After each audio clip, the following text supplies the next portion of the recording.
እንዴት ነህ አባት? ደህና ነህ? ምን ነው?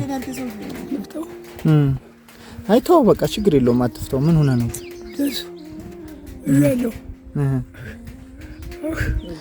ይሄ የሰለለው አሞ ነው?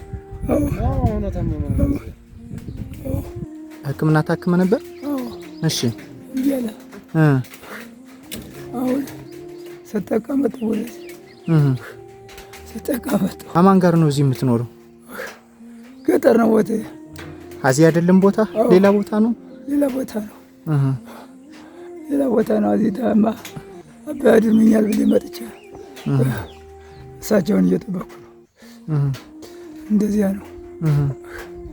መድኃኒት አገኘው የሚያድነኝ ድናለሁ ብዬ እለፋለሁ። እስከ ጥቁር አንበሳ ድረስ እጃለሁ።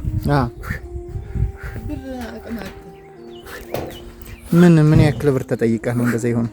400 ሺህ ብር ነው። አዎ ደህና ነሽ? እንዴት ነሽ? ምን ሆነሽ አንቺ? ሚስቱ ነኝ። አዎ አሁን እሱን ልጅ ነው ይዞት ሄደ። ልጅ ይዞት ሄደ። አሁን ደውለው 400 ሺህ ብር ስደጅልኝ አሉኝ። ሲሉኝ አረን ያቅም የለኝም እንግዲህ ደግሞ አንዱኛ ፈራቶ እነዚህን እናሳድግበት መልሳቸው አልኩኝ አልኳቸው። ስላቸው ደግሞ አዚህ አመጡ ያው 2 ሰነታችን። አሁን ደግሞ የሰውየው ወረታ አጣን። እሺ እኔ አባት እኛ የሆነ ነገር ትንሽ ነገር እናድርግልሽ። ምን አለ? እሺ እቺን ብር ያዝልኝ እስኪ 20 ሺህ ብር ናት። እሺ እቺን ጨምርልኝ 2 ሺህ ብር ናት።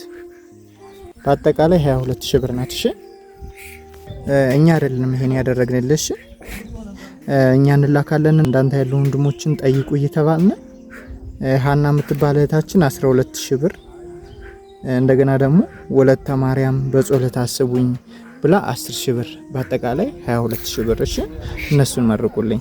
ሃናና ወለተ ማርያም በጾለት አስቡት ያሉኝ እናቶቻችን መድኃኒዓለም በየሄዱበት ይቅናቸው። አሜን። የታመመ መፈወስ ያብቃቸው። አሜን። እጃቸው መድኃኒት ይሁን።